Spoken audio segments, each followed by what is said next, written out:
Daniel chapter 1, verse 1. In the 3rd year of the reign of Jehoiakim, king of Judah, came Nebuchadnezzar, king of Babylon, unto Jerusalem and besieged it. And the Lord gave Jehoiakim, king of Judah, into his hand with part of the vessels of the house of God, which he came into the land of Shinar, to the house of his God, and he brought the vessels into the treasure house of his God.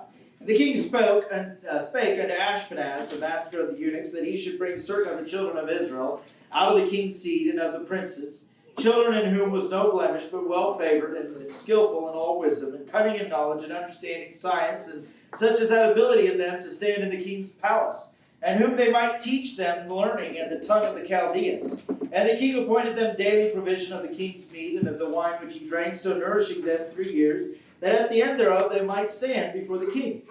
Now among these were the children of Judah, Daniel, Hananiah, Mishael, and Azariah, unto whom the prince of the eunuchs gave names.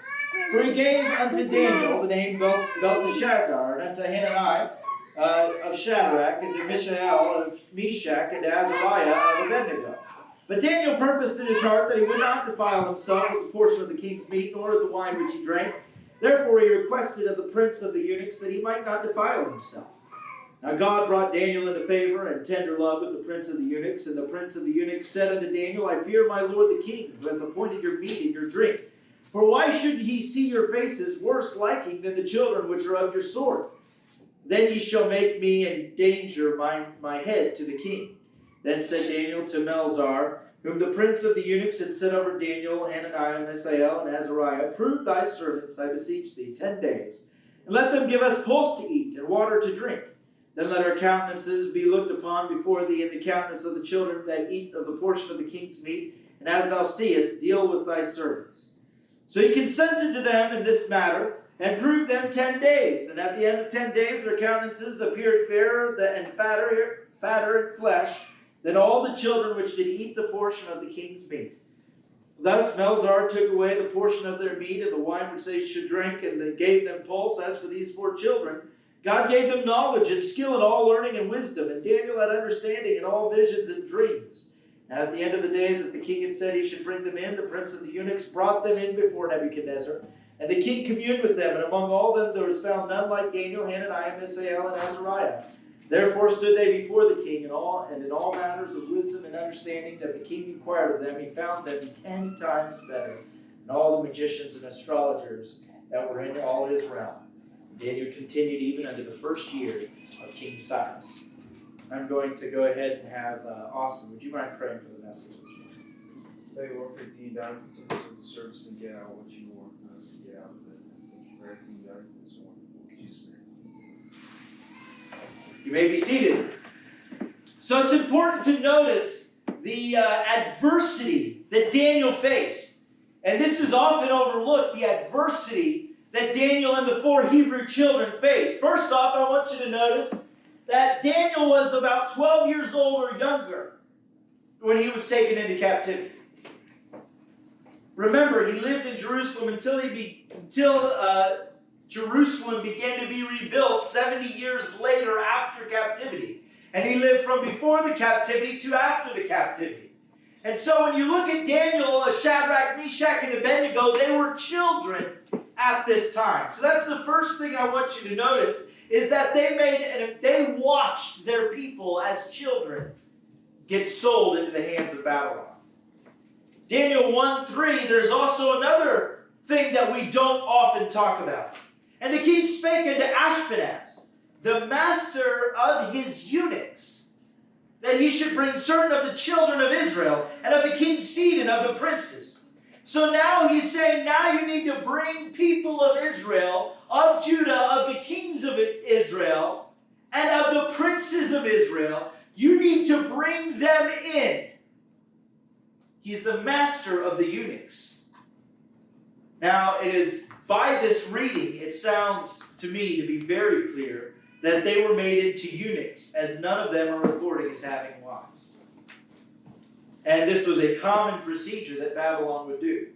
So now you can imagine these 4 men being brought into captivity and eunuchized in front of and before the king. I don't know what procedure they used, but Babylon practiced slave castration so that they could have men serve the women as physical slaves, while the women would serve the men as other slaves, as you're aware. They tried to do this before puberty, so that the boys would have the highest chance of survival. So this is another instance where it would seem to point that way. And the reason why people would die is obviously because of the pain. The physical pain would kill many people.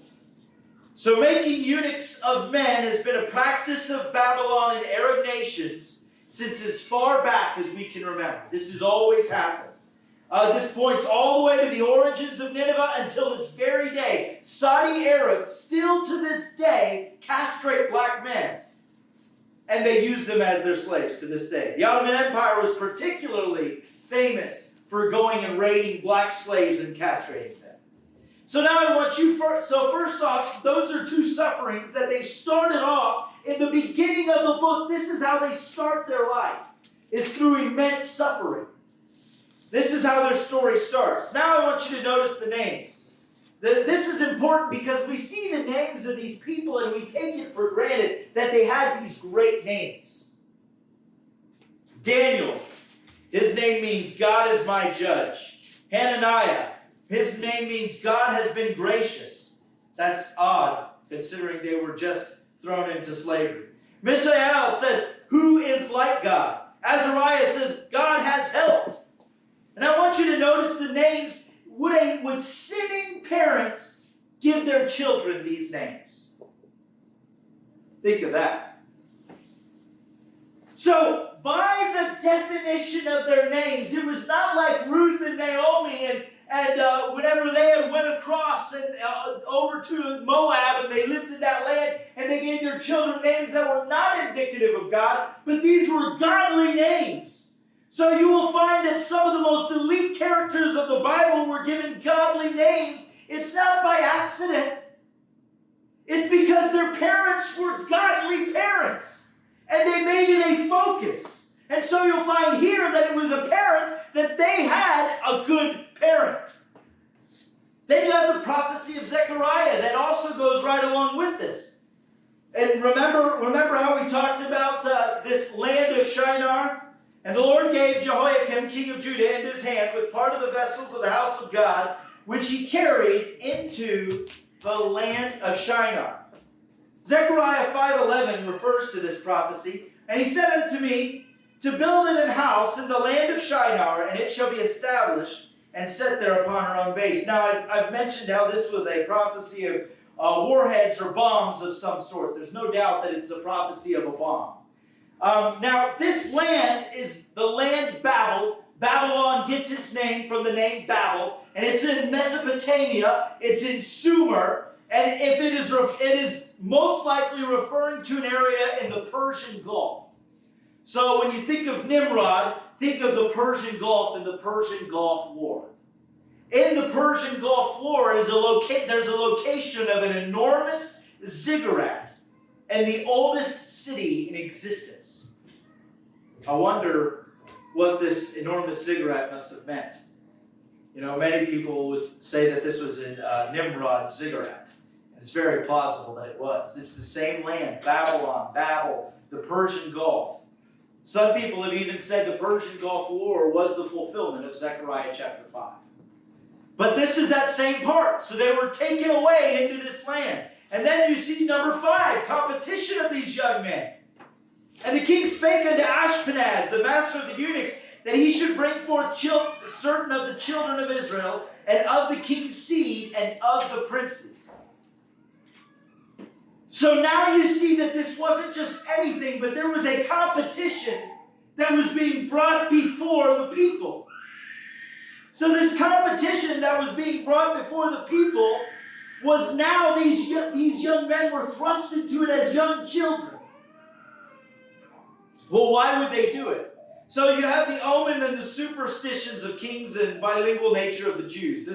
There's two things really important in verse 4. These were the qualifications for the Jews. Children in whom was no blemish, but well favored and skillful in all wisdom, cunning in knowledge and understanding science, and such as had ability in them to stand in the king's palace, whom they might teach them learning and the tongue of the Chaldeans. So they had to be able to speak Chaldean fluently. You know, language is so often just removed from the equation. Whenever we think about it, we just think, oh, they all just understood each other. So these young men were fluent in at least 2 languages. And this has been the nature of the Jews for all of history. Abram was at least bilingual when he came before King Abimelech. Moses was bilingual, and several people had this trait throughout history. So communication issues in Israeli history seems almost unmentioned. In fact, while David was running to all sorts of nations, the language barriers appeared to not even exist. So that's the first thing that we notice is that they sought somebody who's bilingual. And then I've heard people say, why would they set up Jews to be in a court? Why would they set up Jews to be in his court before everybody? Well, there's a reason. Kings at that time were very, very superstitious. They were very superstitious, and they had a lot of different traits that they wanted from foreign people. First off, it was good politically because you had several people that were in the land that you wanted to gain a political advantage. Oh, look, we have some of your people in leadership. So it was politically advantageous, but then it was also a superstition. And you say, well, why is that? Well, you'll notice that Job and Balaam stood in the court of Pharaoh, and then Balaam stood in the court of the king of Beor, Balak. Joseph was in the court of Pharaoh, and there were chroniclers in the court of Herod. Haman the Amalekite, or the Agagite, was in the court of Ahasuerus. And they had this superstition, and their system was made of the powerful nations that they were. Kings had a superstition specifically about dreams, and you'll see it time and time and time again. They were all very superstitious people. And so this was why they wanted one from every superstition. Ones that knew all of their signs and all of their wonders. They wanted them all in their court so that if they had a dream or they had something happen, they wanted to know if these people would be able to interpret. They're very superstitious. So they wanted all the odds. They just got all the different gods and tried to bring them all together. Then there's point 7, the 3-year test. And this is very, very similar to a Christology. This really would be a Christology. And the king appointed them a daily provision of the king's meat and of the wine which he drinks, so nourishing them 3 years. Verse 8, but Daniel purposed in his heart that he would not defile himself with the portion of the king's meat, nor with the wine which he drank. Therefore he requested of the prince of the eunuchs that he might not defile himself. Now, there were a lot of interesting aspects about this passage that I'll point out, but as you'll know, I mentioned Proverbs 23, 1 and 2 last week. When thou sittest to eat with a ruler, consider diligently what is before thee, and put a knife to thy throat if thou be a man given to appetite. This verse was applied by these 3 men for 3 years, keeping Jewish customs and avoiding pleasure when it was afforded to them for 3 years. But I want you to notice that not only that, whenever they said they weren't going to defile themselves, the other people of Israel were defiling themselves with the king's meat. And you'll find that as you read the passage. So here they were saying, we're not going to. So there's that, but it also points to something with Jesus Christ. For 3 years, he could have claimed himself to be God, and he could have done miracles to just say, no, you're not doing it. He could have had the portion of the king's meat. And yet Jesus Christ forsook it, and so did the 4 Hebrew children. So then we have Melzar. Melzar heard their request, not Ashpenaz. So now God brought Daniel into favor and tender love with the prince of the eunuchs. And the prince of the eunuchs said unto Daniel, I fear my lord the king, whom hath appointed your meat and drink. For why should he see your faces worse liking than the children which are of your sort? So you see here, the rest of the Israelites that were brought in for the test did not refuse the meat. Just them. Then shall he make me endanger my head to the king. So now we see, as he separated them and he said, now look, everybody else is doing it. All the rest of your people are doing it, and they're accepting it. It's sort of like Mordecai. Mordecai said, no, I will not bow to Haman. He said, because I'm a Jew. Well, did none of the Jews bow? No, but Mordecai did it. He said, I'm not going to. While they were all sent to captivity, there were 4 Hebrew children that said no. And that's what that made them distinct from the rest of them. And so here he said, and imagine, if you can imagine, we look at Elijah with 7,000. He said 7,000 have not bowed the knee to Baal. Now you have these 4 Hebrew children, and they are singled out as the only ones who will not defile themselves with the king's meat. Then said Daniel to Melzar, whom the prince of the eunuchs had set over Daniel, Hananiah, Mishael, and Azariah, prove thy servants, I beseech thee, 10 days, and let them give us pulse to eat and water to drink. Then let our countenances be looked upon before thee, and the countenance of the children of that eat of the portion of the king's meat, as thou seest, deal with thy servants. So first you'll find that this is a miracle, and you find why this is a miracle, because you don't gain weight eating fruits and vegetables. Maybe you do. Has anyone tried to eat just fruits and vegetables to gain weight? Anybody? How many of you go to your doctor and he says, you know what you need to do to lose weight? Don't eat fruits and vegetables. That's what you should do. No, instead they say, well, if you become a vegetarian, you're going to become slim and trim. Okay? So this is it's a miracle. Because they gained weight. This prince of the eunuchs was correct to assume that pulse and water would not make them gain weight. Not only that, they were known for avoiding leaven. So this is even worse. So now you don't eat bread. Of course, it doesn't say here that they weren't eating bread, but many times they didn't. You say, well, how was it a miracle? And at the end of 10 days, their countenances appeared fairer and fatter in flesh than all the children which did eat the portion of the king's meat. Thus Melzar took away the portion of their meat and the wine which they should drink, and gave them pulse. So they were not looking for trim and healthy people. In Babylon and nearly every kingdom at that time looked highly on heavy people. Gluttony in the Middle East at that time especially was praised. Gluttony was praised. Verse 15, once again, appeared fatter and fairer. You'll find this to be common. King Og of Bashan, he was fat. He was a heavy man. And he was made king. And Papua New Guinea today, we actually went to college with a few Papua New Guinea guys. And you know who I'm talking about, Eric. Whenever I mentioned there's some guys from Papua New Guinea. And they thought, man, the bigger the better. Like, really, the bigger the better. That was their perspective. And they just viewed women completely different than we do in our culture. It's not the same culture at all. Well, this was the way it was in Babylon. And several countries to this day. And the reason for this, many people point to the reason for this is because of the lack of food. They were considered wealthy when they were fat. And fat people were rarer. Well, in our society, skinny people are rarer. Obesity is the epidemic of the United States. And so it's very rare in the United States, but it's common in other countries. So then it says, these 4 children. Verse 17, as for these 4 children. So it calls them children.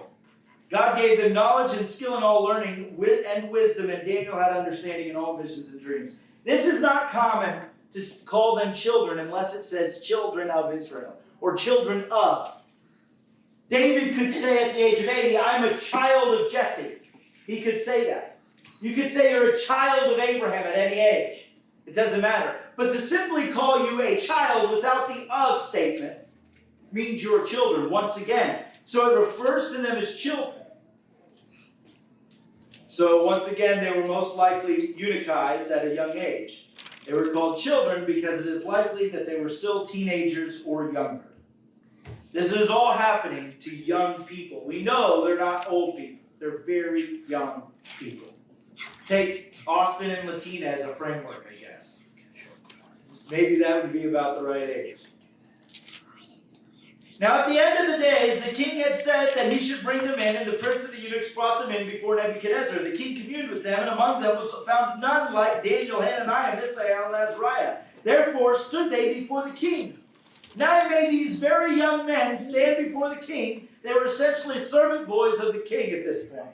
They didn't stay in this position because if you read in Daniel 3, it says, there were certain Jews whom thou hast set over the affairs of the province of Babylon, Shadrach, Meshach, and Abednego. These men, O king, have not regarded thee nor served thy gods. So now they set them over provinces.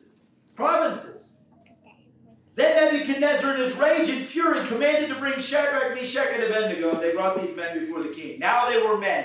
They were not called children whenever they faced the fiery furnace. And the king knew them. This is how you know. Nebuchadnezzar spake and said unto them, Is it true, O Shadrach, Meshach, and Abednego? Do not ye serve my gods, nor worship the golden image which I have set up? Now, if ye be ready, that at what time ye hear the sound of the cornet, flute, harp, sackbut, which is a trombone kind of thing, psaltery and dulcimer, and all kinds of music, ye fall down and worship the image which I have made. Well, but if ye worship not, ye shall be cast into the same hour into the midst of the fiery furnace. And who is that God who shall deliver you out of my hands? Now he puts out a test. He says, who's that God? Will that God that you serve deliver you out of my hands? Shadrach, Meshach, and Abednego answered and said to the king, O Nebuchadnezzar, we are not careful to answer thee in this matter. This is some bold, brazen men. It does not matter what you do. You can have all the power of the world, and it cannot make the Christian submit. There's a story that happened in the Philippines, and it was a long time ago, but I remember the story. There ended up these people had come to raid this church, and as they came to raid the church, they said they pulled out a picture of Jesus Christ off the wall and stuck it in front of the Filipino people. And what they said is, what you're going to do is every one of you are going to come up and you're going to spit in the face of this picture right here of Jesus Christ. And they lined them up, and so it went that first person and the second person and about 4 people, and they all spat on the photo of Jesus Christ because they didn't want to be put to death. Said, if you don't do it, you'll be put to death. Then it came up to a little 12-year-old girl, and you had these mighty men. They could make her submit. These mighty men come up and trying to make her submit, says, all right, it's your turn, to the little 12-year-old girl. This little 12-year-old girl, instead, she takes her hair and rubs the spit off of the face of the picture. Soldiers were so moved that they ended up sparing the girl's life and ended up killing the other 4 that said they were servants of Christ and spat in his face. Yet you'd think with all this power they could make a little 12-year-old submit. They can't do it. If it be so, our God whom we serve is able to deliver us from the burning fiery furnace, and he will deliver us out of thine hand, O king. But if not, be it known unto thee, O king, that we will not serve thy gods, nor worship the golden image which thou hast set up. This is some brave, courageous men. Like, just to let you know, there's nothing you can do to make me submit. Makes me think of the woman and her 4 sons as they were tortured to death in the book of Maccabees. And she watched her first son be tortured to death, and they said, I will not recant. And they watched her next son be tortured to death, and he said, I will not recant. And the third, and the fourth, and the fifth, all the way down to the 7th until the mother. And then she was slain as well. All 7 of them slain, and they said, we will not recant. All 7 sons and herself. Unyielding resolve. Then you notice the verse, 10 times better. Now, the multiple is always 10 times greater. And I mentioned this morning. Several times you'll notice that whenever you look at the Christian influence and the rest of the world's influence, the Christian influence always seems to be about 10 times greater. 10 times greater. And this is what you're going to find in Shadrach, Meshach, and Abednego. And in all matters of wisdom and understanding that the king inquired of them, he found them 10 times better than all the magicians and astrologers that were in his realm. And Daniel continued even under the first year of King Cyrus. So we often look over the trials of these 4 Hebrew children. And so now here we come to this point and we say, what great, great men that we see. And this is where I want to bring the point, is we're looking over the trials of the 4 Hebrew children that made them what they were.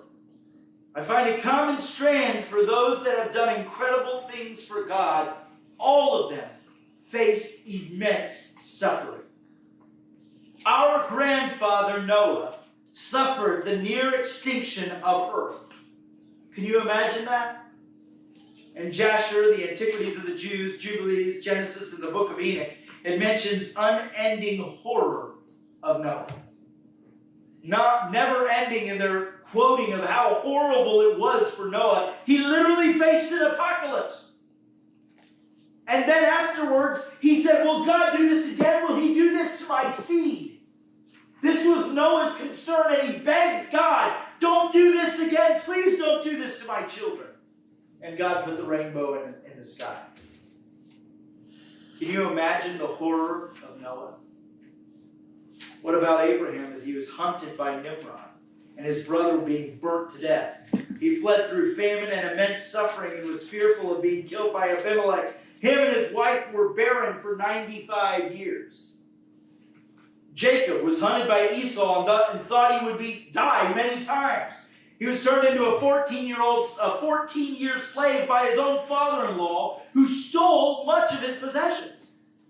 His father-in-law hunted him down and tried to kill him. He made peace with Esau, but settled so far away from him that he'd never see him again, because he feared Esau. Then he was told that his youngest son, Joseph, died. What about Joseph? He was sold into slavery by his 11 brothers. He was righteous and was imprisoned for his righteousness. Against the wishes of Potiphar's wife, he decided he ignored her wishes and lived a righteous life. He was forgotten by the man whose dream he interpreted when he went to the king. Israel was turned into a slave nation, and their children were sacrificed into the river. Moses, as a baby, had his tongue burnt by the Pharaoh of that day. He watched his people get tortured daily. If they would not fulfill their requirements, the Egyptians would take their children and kill them as their price to be paid. He fled his people to Cush only to be run out. He wandered in the wilderness for 40 years. He watched women and children be slaughtered by the Amalekites. The Israelites hated him. The same people he freed hated him and rebelled against him. He was forbidden to ever see the promised land. Joshua's advice was refused by the rest of his spy companions. They wandered in the desert for 40 years, watching plague after plague after plague ravage generation that left Egypt until only him and Caleb were left. After conquering Jericho, he lost thousands of men in battle against Ai because of the sin of Achan. He was lied to by the Gibeonites. Esau, Samson, Rahab, Ruth, Naomi, David, Samuel, Elisha, Elijah. They all have a common thread that is unspoken throughout Scripture. Immense adversity and trials. It seems to be the purification of the saints. And when you look at these 4 Hebrew children and what they went through as extremely young men until the day they died, they faced extreme adversity and extreme punishment.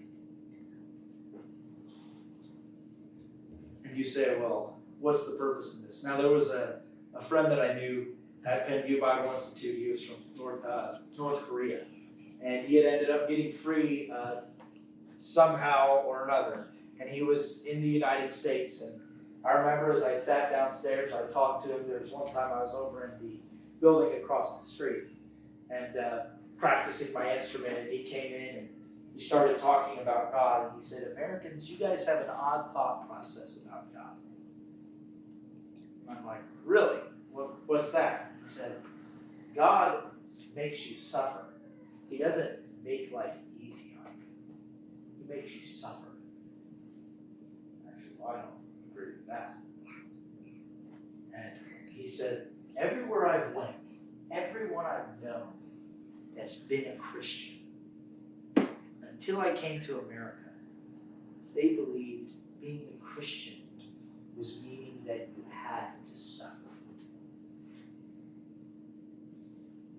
And it kind of blew my mind. I'd never heard anyone like say that in my life. And then I read throughout the scriptures, the reason we don't suffer is because these people did. People that aren't named.